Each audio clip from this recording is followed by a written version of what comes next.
Hi friends, பார்த்தீங்கன்னா பூ வந்து 3 பாக்கெட் வாங்கிட்டு வந்தாங்க. பாருங்கள், கட்டியாச்சு.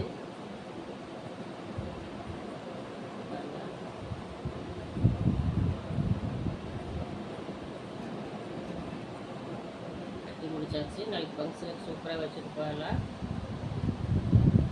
பாக்கெட் 20 ரூபாயமோ, நான் கூட 10 ரூபாய்ன்னு நினச்சேன். ஆனால் சின்ன பூவெல்லாம் நான் கழிச்சிட்டேன். அதெல்லாம் கட்டலை, ஏன்னா அது மாதிரியெல்லாம் கட்ட முடியாது.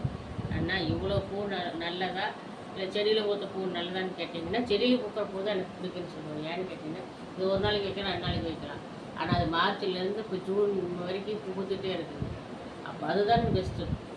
இது 4 நாளைக்கு வைக்கலாம், 2 நாளைக்கு வைக்கலாம், அவ்வளோ முடியும். நான் நம்ம வீட்டு செடியில் பூக்கிற பூ தான் சூப்பர்னு சொல்லுவேன். ஓகே ஃப்ரெண்ட்ஸ், பாருங்கள், இந்த பூ வந்து எவ்வளோ நேரம் கட்டி இருக்கிறதுன்னு நீங்கள் கமெண்டில் சொல்லுங்கள். பிடிச்சிருந்தால் லைக் பண்ணுங்கள். நீங்கள் கமெண்டில் சொல்லுங்கள், அப்புறம் நான் சொல்கிறேன் எவ்வளோ நேரத்தில் கட்டணும்னு. இது மாதிரி டிஃபன் பாக்ஸில் போட்டு மூடி வச்சிட்டிங்கன்னா நமக்கு அப்படியே ஃப்ரெஷ்ஷாக இருக்கும், வாடாது. கவரில் ஓட கவர் வேண்டாம். பாய்.